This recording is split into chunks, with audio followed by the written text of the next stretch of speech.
All right, I'd like to thank everybody for attending today, and I'd like to thank our sponsors, People's United Bank and the Economic Development Commission, and we are excited to have these two dynamic speakers with us today. We will begin with David Lehman, and then after David speaks, we will have John Trainer. So David, do you want to begin? Absolutely. Thank you very much. You have one dynamic speaker who's John Trainer and me, but I'll do my best here. So I actually do have a hard stop at 9:45. Hopefully that leaves some time for both John and I and some questions. But I wanted to make a few prepared remarks, really focused on COVID, where we are, not to dive too much in vaccinations, but I think it is relevant in terms of the reopening of the economy, and then talk a bit about the both state and the federal stimulus and relief packages that are out there and how that is working. First on the COVID front, we are seeing a bit of a resurgence here in Connecticut. I wouldn't call it a third wave at this point in time, but you've seen an increase post the holidays, and similar to Thanksgiving, our hope is that this is temporary and you see a decline. There is more risk on the COVID front, and that this directly impacts the economy as it relates to this new strain, this more contagious strain that has been found in the state of Connecticut that was originally found in the United Kingdom. Obviously, combating that is the vaccination process, which is fully off and running with over 150,000 doses given in the state of Connecticut right now. We can talk a bit more about phase 1B and how that impacts, but I'm very, very optimistic that you're going to see an acceleration of the vaccine, certainly in the first quarter. And I often get the question, when is it going to feel normal? And we can debate what that means. But I think sometime in March or April, it'll feel more normal, certainly not 2019 normal. But when you have, what I mean by that is less stress, significantly less stress on the hospital system, certainly less deaths, less acute illness, and where the consumer confidence is back to go out because either folks 65 and older are vaccinated, and there's just less transmission and less virus here in the state of Connecticut. So obviously that's a judgment call. Maybe it is May or June, but I think there is a very clear light at the end of the tunnel. It's just not clear if it's going to take us 2 months to get there or 3 or 4 months to get there. But I'm leaning into that. I think March and certainly April, I think it'll feel there will be less COVID-related stress on the economy and the population here. John likely will go through some of the details on the economy, but a few points I want to hit. Last year was a roller coaster, and we often look at kind of Connecticut on a relative basis. And there's really two things that we look at. One, and I would encourage folks to look at this. John and I haven't spoken, you may have a view, but CNN and Moody's business have put together what they call the Back to Normal Index, and it's on the internet. It's updated every Friday, but it looks at coincident economic data like Open Table for restaurants, Zillow for housing activity, and it comes up with a picture of what type of current economic data is. And Connecticut's economy, using that index and the way it works, it's economic activity relative to pre-pandemic levels as measured by March of 2020. And our economy has been in a range between 80 and 90% using this index. So is that a great measure for GDP?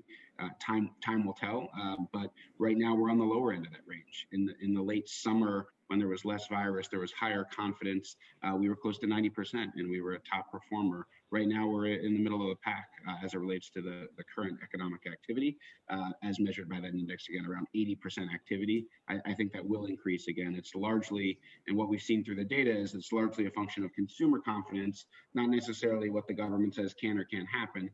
You could look at restaurant data, for example. We've held steady with 50% occupancy at our restaurants, which is hard enough. But if you look at the Open Table data, reservations, especially in the winter, have been down much more than that. And true occupancy has been down much more than that.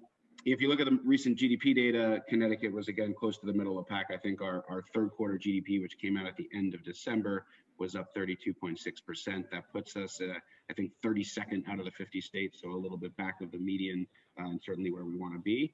But overall, I would say the economy, our economy relative to the country, based on the data we saw in 2020, which was a year we do not want to repeat, we were around the median as measured by GDP. And we have jobless numbers that are consistent, I would say, with other states that look like us from an industry perspective and the federal level. But you still have true jobless unemployment, rather. Roughly 1 in 10 in Connecticut is without a job, and it's been in the jobs that you'd expect: retail, restaurants, leisure, hospitality, et cetera, industries that just have not been able to reopen. Let me shift a bit to the relief that is out there. So I want to spend a bit of time on the Paycheck Protection program, which for those that don't follow this as closely, this has been the federal government's main program to provide effectively payroll and other basic expenses like utilities and rent, for example, to small businesses. There was, I think, 500 or 600 billion of it done in 2020. Connecticut got 6.8 billion across 60,000 businesses. There's going to be another almost 300 billion that's done this year, and it just started this week. For those that had either very small businesses going for their first draw, meaning they didn't get one previously. Second draw PPP loans, and I think there's 140 billion roughly for that. So roughly half of the program that will open up soon. There's not a date that I've seen yet, but we're working very closely with the Catherine Marks, who runs the Connecticut SBA office, as well as lots of other providers. Like for those that aren't familiar with Joe Ercolano and his team at Connecticut SBDC, that is a great resource to help, and their website is fantastic as it relates to PPP. So I mentioned that because it's really important, I think, for the health of Connecticut's businesses and economy to really embrace this program. We actually, as a state, we were top quartile in terms of both Paycheck Protection loans and the SBA emergency loans per capita in 2020. And we expect roughly $3 billion to come in the state through this program over the first quarter, and maybe it does go into April, but I think this is first quarter's business. So folks should be on the lookout on PPP. What they should be doing is they should be talking to their local lender. If they got a loan the first time and they were happy with it, I think it's simple just to go back to that lender. There's lots of banks that do this. Johns Bank is one of, if not the biggest in the state. Webster Bank, Bank of America, lots of online lenders as well. So lots of options for PPP loans. Again, CTSBDC is a great resource. And then if you have any other questions, you can reach out to DECD. We have a business hotline, which is 860-500-2333. At the state level, there's two programs that we've rolled out at this point in time. There was a $50 million grant program for small businesses, where we're giving 10,000 small businesses a $5,000 grant. And this was using the Federal CARES Act money that we got last year. To date, over 8,000, I believe, of those loans have been funded, and we'll fund the balance over the next week to week and a half.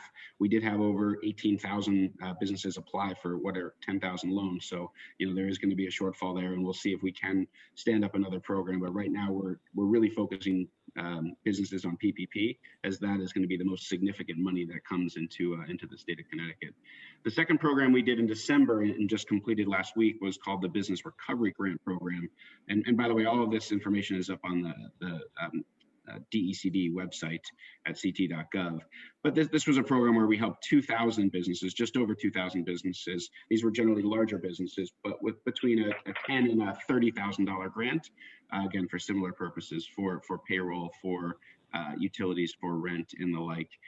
So we wanted to get this money out, and we viewed both of these programs really as a bridge to this next round of federal stimulus, which applications, again, are already being taken for those that did not have a first draw. Last point I just want to make here, as we kind of talk about the economy and the outlook in particular, one of the really interesting things we saw in Connecticut last year, and I think the question for 2021 is what's the staying power of it, is what we saw in terms of migration in the real estate market. And I've seen some conflicting data out there on this point, but the data that I've seen has been quite positive and quite significant. So, specifically the U.S. Postal Service tracks change of address data, and they do both permanent and temporary. It's not clear what the temporary moves during the pandemic have been, but what we saw through October, at least, and we're going to update the data for the end of the year, is that 20,000 address changes into Connecticut on a net basis occurred.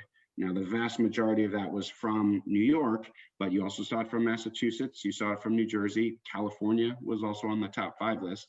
And what you saw is there was less migration out of Connecticut. Again, 1 year doesn't make a trend, but you saw a significant move, a significant amount of people. And certainly the data we're seeing in the housing market corroborates this, where you've seen activity levels up 25 to 50% across the state, prices up anywhere from 5 to 25% across the state, both in terms of sales and rentals. And housing starts this year will remain elevated in a year where we had a pandemic. in line with last year's number and that's kind of the high watermark for the past 5 years. So you have seen a significant migration, and population growth has been an issue of Connecticut's in the past. We haven't, the suburbs and what Connecticut's had to offer hasn't been as attractive for some of the big cities. Now, I still think longer term our cities are very important, but the migration and this move, which does feel like it has staying power, the more we talk to real estate agents and builders, that has been very positive. So we'll update that data, but I want to make sure that's clear, because I think that's probably one of the bigger macro trends that I think is going to benefit Connecticut. And we can talk a bit more maybe in the Q&A about work from home too, which I think is a significant positive for the state. But I'll stop with that and turn it over to Mr. Trainer. Well, fantastic. Well, good morning. And David, I've just got to say that whatever the state of Connecticut is doing, it's working. I came back into the state. I had to take a COVID test, went in, put my name on a list. 15 minutes later, I had my test. My mother did the same thing in New York. She waited 45 minutes to put her name on a list. It got there at 8 a.m. and got her test at 3 o'clock in the afternoon. So something good is happening in the state of Connecticut. I'm going to go through these slides very, very quickly because I really want to get to the Q&A. So if you go to the first slide, you'll see, or the next slide, slide 2 with the picture of Joe Biden on it, what you'll see is that we really think the economy, just like President Trump, had a tremendous impact on the political environment, on the economic environment. We think Joe Biden is going to have a pretty good impact and a very positive impact on the economy. And I'll go into some of the reasons why. If you go to the next page, you'll see from an economic standpoint, the 3 big headlines that we are focused on next year. Number one, COVID. As David said, not only do we need to get the doses out there, we need to get them at a pretty high level so that you and we all have confidence to go out to the movie theater, to go out to the restaurant. Services normally are the buffer when we have an economic decline. Normally manufacturing really gets clobbered. This time it's been services. If you've got a business where you need to get lots of people together in an enclosed space, you're in trouble. So we need to see services rebound, and that is only going to take place because of the vaccine and because of the immunity that we all develop. The key to that and the reason is confidence. Consumer spending really relies on confidence.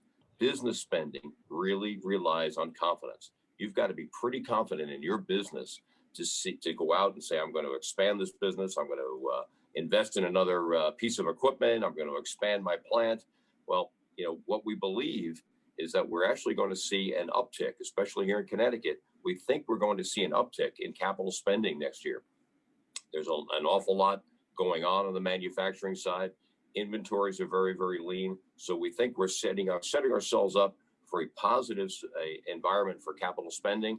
And hopefully, if the COVID vaccine comes in, we're setting ourselves up for a positive consumer spending environment. When it comes to the political environment, I think it's safe to say, this is one of the reasons why the market's doing so well, that with the Democrats in control of all 3 branches of the political environment down there, the House, the Senate, and the White House, you're going to see higher economic stimulus. They're already working on that. That's one of the reasons why the stock market's doing so well. We've actually increased our GDP forecast for next year because of that. We also think you're going to see some of the regulations, some of the changes that President Trump put in place on the environment and a lot of other areas. A lot of those are going to be rolled back. We're also going to see taxes increased. I think Joe Biden has been very, very open about that. He says, look, we need to bring in more revenues. So I think with a 50-50 Senate, you're probably going to see maybe not as many of the tax increases that were expected to go through, but we do anticipate higher taxes. If you go to the next page, this is a chart that I know if any of you have attended presentations that I've made in the past, I've shown you, and I've said this is a great leading economic indicator. Well, guess what? It didn't work. The economy was actually doing very, very well in January and February nationally and here in Connecticut, and we were caught completely by surprise. We fell off a cliff. What we do like about this chart, though, if you take a look, it hit a bottom and it's rallied right back up very, very strongly. So it did not give us a very good indication that we were going into a recession, but it looks like it's giving us a very good indication that we're on the path to recovery. So we like this chart. If you look at the next chart, it's wages. And I know I've looked at this and I've always said, boy, we bounce between 2% and 4%. And when we get up to 4%, the Fed gets nervous. Well, look at what happened. We saw a tremendous spike in wages. And you would look at this and say, that's pretty good. You know, people are doing very well. That's actually a very, very negative chart. What that means is that unfortunately, the people that have taken it on the chin during this recession have been the lower wage workers. They've been the waiters and waitresses. They've been the people that work in the hotels, cleaning the rooms.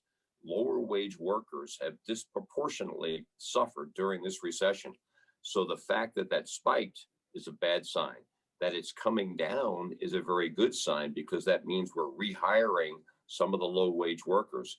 The December number, which I didn't put on here, actually spiked up a little bit, which is not a good sign. That means that in December, weather got colder, restaurants started to close. We saw an increase in unemployment, and unfortunately, the lower wage workers lost their jobs. So it's counterintuitive, but a positive economy will see that line continuing to come down. What that means is we're rehiring the people that have really been hurt.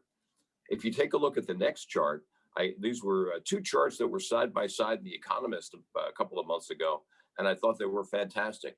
They show on one side the increase in cases globally. I mean, you know, we're seeing the increase, and we think we're in the teeth of it right now. The chart on the right, though, is from the U.S. Department of Commerce, and it shows new business formations. You know, there was a great article in the Connecticut Post recently about what's taking place in Connecticut. This is what's taking place on a national basis. One of the things we're seeing is that a lot of people that are home, they may be furloughed, they may have been laid off, or they're just working from home. A lot of them are saying, you know what, there's an opportunity here for me to start a business. So, you know, out of this, the ashes of what we're going through right now, we're seeing one of the potential phoenixes rising is new business formation, which is fantastic. If you turn the page, you'll see the economic forecast that we've got. I'm not going to go into all of these numbers, but if you take a look at that 2021 projection, that was 3.5% a little while ago. It's up to 4%. We may actually raise that up to 4.5% the next time we do a review of this chart, because it depends upon the amount of stimulus. You know, we had $900 billion in stimulus. Some of the people in Congress are talking for another $500 billion, maybe even another $1 trillion in stimulus. If we see that we'll have to raise our GDP number here in the U.S. All right, that's we could see that number moving up. The other number that I'll focus on is unemployment. You'll see that number, 6%. If we had spoken back in May, let's say, our forecast for the end of this year, all right, was probably close to 9%. We didn't see the unemployment getting down to that 6% level for another couple of years. So yes, unemployment is terrible. The numbers have been very, very tough, but the rebound in the economy has certainly brought it down. For us to get back to the level that we were at in February, we're probably looking at 2023, maybe even 2024 to get out to that level. I mean, a lot of damage has been done. You'll see we still have 10 million more people to rehire. So we've got a lot of work to do. If you take a look at the next page, what we believe, and if I met with you last year, I would have said that we were in the sugar rush economy, that the Trump stimulus gave us a quick jolt, but that we were slowing down. What we believe we're entering and what we hope we're entering is much more of a virtuous cycle where we rehire people. They now have wages, they can go out, they can spend. That encourages businesses to invest, and they hire more people. That we get back onto that virtuous cycle, more of an early cycle type economy. So we're actually pretty confident, pretty excited about the year ahead. If you go to the next page, this talks a little bit about some of the points David was making. Connecticut is perfectly situated between the two dominant economies in the Northeast, Boston and New York. I've seen it in my own town. I am amazed at what's happening. My wife and I are now the old couple on the street. Every house that's being sold around us, we live up in Greenfield Hill and in Fairfield, is a new family from New York moving up. They've got young kids. They're coming up for the schools. They're coming up for a change of life. But I am amazed at what's taking place on the real estate side. Now, will we all go back to work, and will we be functioning the same way we were back in January and February? We don't believe so. We think businesses have taken a look at what's going on, and they're saying, you know what? I mean, we may not need all that space in New York. Maybe we can have people work out in Connecticut. So we think Connecticut is really going to be a beneficiary of a lot of the trends that we've seen going forward. If you go to the next page, we'll talk a little bit about the environment down in Washington. We talked a little bit about taxes. The other point that I'd love to make is that Joe Biden has been very clear that I don't believe he's going to be as tough on immigration as Donald Trump was. Connecticut needs workers. Immigration is great for Connecticut. And let me just make one point here that I think really talks about, the eds and meds. Connecticut, education is one of our big industries, and we benefit from a lot of foreign students coming into Connecticut. But Connecticut needs smart people to come here and learn, and then we need those smart people to stay here and work. If you take a look at the economy around New Haven, they have benefited so much from smart scientists, smart young men, smart young women coming here, starting businesses and employing a lot of us. So immigration is a big issue. It's not just an issue for California and Texas. It's a big issue here in Connecticut, and I think you're going to see a change with the Biden administration. If you go to the next page, I've got just a couple of charts, and I'm going to try and finish in about 5 minutes so we can open up for Q&A. But if you take a look at that red bar, that's how the market works when you have the government, the Congress being Democrat and the president being Democrat. So, I always know that, whenever I speak, half the audience probably voted for Joe Biden and half the audience probably voted for Donald Trump. Well, what this chart tells you is that generally, once the election's over, the uncertainty's out of the way, the market tends to do well. So, if your candidate didn't win, don't worry. We think we're going to be in a pretty good environment.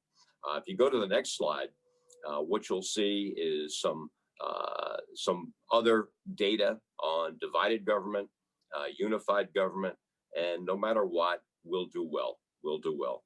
So take a look at the next page. I cut this slide out of the New York Times, and I just thought it was fantastic. Take a look at the chart on the upper left. And if you can see that, that's 1980. And that was the first presidential election that I was able to vote in. And you'll see that what they did was they took a look at landslide counties where if you were a Democrat or Republican, the voting was incredible. You were guaranteed to get in. We had a few. Then take a look at the year 2000. The number of landslide counties where it's either very strongly Democrat, very strongly Republican has been increasing. And then take a look at the latest election. Basically, as a country, geographically, we have really divided into very strong areas where it's either one party or the other. Well, if there's a positive that came out of, and I'll rely on a lot of the political scientists for this, if there's a positive that came out of the last election, a lot of the candidates that won were closer to the middle of the road. I think, even though the country's divided, I think a lot of people voted for let's get back to the middle. The majority in the House decreased a little bit with Nancy Pelosi. We now have a 50-50 Senate. Joe Biden, I think, is a pretty moderate fellow. So I think Americans, even though from a geographic standpoint, we seem to be a little bit more divided, I think the 2020 election hopefully was the first step in all of us coming back together a little bit. Let's cross our fingers. If you take a look at the next chart, I've just got a couple more to go. This gives you a sense. Had we met a year ago, I would have said that we were in the late cycle to a down cycle. You wanted to have a very defensive portfolio. You wanted to err on the side of large cap, buy growth. Those were the stocks that did very well. Right now, what's working in portfolios are the early cycle stocks, the small cap stocks, the value oriented stocks. Emerging markets are doing very, very well. So what you're seeing right now is a restarting of the economy. How quickly, how long that takes for us to go from the early cycle all through, we don't know. But I can tell you that we've been positioning portfolios more for that early cycle. If you take a look at the next page, what you'll see is a good sense of hopefully one of the lessons that we learned last year. And if you got a copy of the outlook that I just wrote for our clients, I really focus on, trying to keep your head when things look terrible. We had a lot of people very, very nervous back in March with the market. We had a lot of people very, very excited in the latter part of this year with Tesla and a few other stocks. The key issue here is just keep your head, don't get too excited. And very often, when the clouds are the darkest, that gives you a great opportunity to invest in the market. If you look at the next page, what you'll see is a chart that I've used, and the lines are very, very small, but let me describe to you what you see. That top line in the S&P 500, those are the biggest 5 stocks. And look at how well they did last year. You've got the S&P 500 in the middle, and then that bottom line there where they barely budged last year, those are the other 495 stocks. Very simply, what we believe we're going to see, if we're correct about that early cycle that I talked about, we're hoping that you see that bottom line and the top line reversed.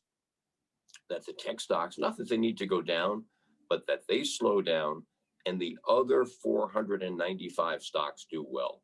So we're hoping we see a broadening in the market. That's a very, very healthy market, and it'll propel the market higher, because we won't be relying just on Apple and Microsoft and Facebook to drive the market.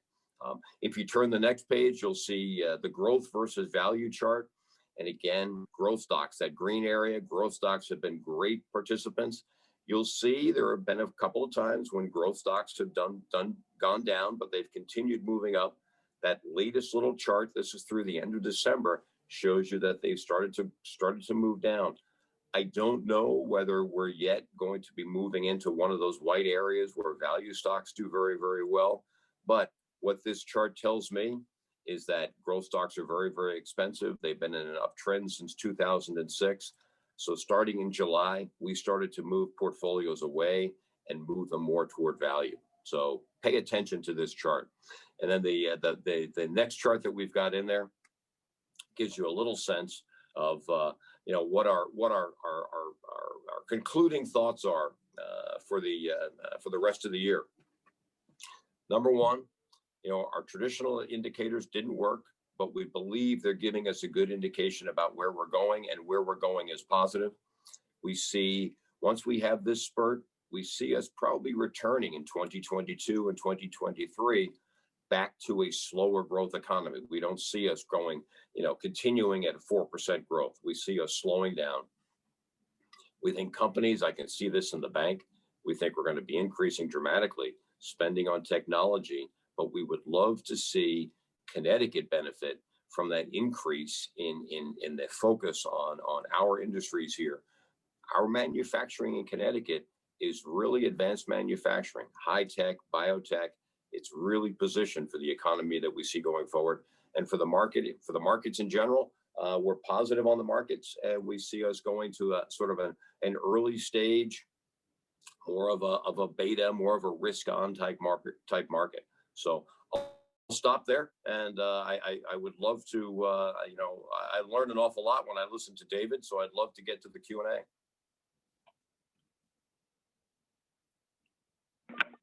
Thank you so much. We do have one question. Let me just pull it up. One is for David Lehman. I don't know if he's still on the call. What are your expectations for new taxes for the state? David, are you still on? You're on mute, David. Oh. You have to unmute. For IT Yeah, sorry, I is wasn't on. able to, We need to unmute. No, I got it. Okay. I needed the permission from the town of Orange there to unmute. So listen, the governor's been very clear on taxes, right? His desire is not to raise tax rates, period. Connecticut does face a deficit here similar to many other states. The good news is the projected deficit, even X our rainy day fund, is smaller than many other states, certainly many of our neighbors. And then on top of that, we have a $3 billion rainy day fund, which is 15% roughly of our annual expenditures. So a combination of those two things, having the rainy day fund, having a smaller deficit, and per a lot of what John said as it relates to the stimulus in particular, we've never seen $3 trillion, and now it's going to be $4 trillion of that is basically 15 to potentially 20% of GDP over a 2-year period. Now, some of that was for relief, but you've never seen that stimulus in the past. So I think I mentioned that because I think tax revenues will likely continue to surprise to the upside versus the downside, especially with the capital markets and some of the stock capital gains where that has been, and Connecticut's also been a beneficiary. So I guess the short answer is the goal is absolutely not to, but we need to make sure that we can balance the budget appropriately, and the legislative process session is just kicked off, but that is the governor's intent and what we hope to do. Great, thank you. One question for John Trainor. What are your thoughts on the impact of the increased spending and the increased proposed taxes? Usually this question revolves around we're spending an awful lot of money and how we're going to pay for it. It comes down to the deficit. I would say, first of all, we're almost, remember the old TV show MASH? The stimulus spending is almost like a MASH hospital. Hold on, let's at least stabilize the patient. And again, we still have, at the worst, we had 22 million people out of work in a matter of weeks back in March. Now we've rehired 12 million, but we still have 10 million people out of work. And a lot of them are, again, there was no warning. You saw the indicators. So, you've got a lot of people struggling. So I think if you think about the stimulus spending as sort of a MASH hospital, let's just stabilize the patient. Let's get them going. What we hope, though, is that as the Biden administration comes in, and there have been some very good rumblings, and I know we probably have people from a wide political spectrum on the call, but there have been good rumblings saying, if we can keep things moving, Joe Biden has said, let's not go crazy raising taxes right at the beginning. I think whatever he wants to do, he wants to phase in, and he doesn't want to kill the economy. So, number one, I think the fiscal stimulus is very important. We've got to do that. Connecticut is a big beneficiary of that. But the key thing is, how do we get that real economy restarted? And that's going to come down to vaccines. You probably saw it. I was glad to see Connecticut's actually one of the leaders. I think our vaccination rate is probably twice the rate of New York State. So, the faster we can get the economy, the real economy started, the better off we're going to do. The deficit issues are certainly an issue, but I definitely think that's something that right now we need to get the MASH hospital going. So. Great, thank you. Not sure if anyone has any more questions. I'm looking in the chat. I'm not seeing anything else. So with that, I thank you both for attending today. It's great information, and we are very excited that we had you today. Thank you. And with that, I will end the meeting. Thank you.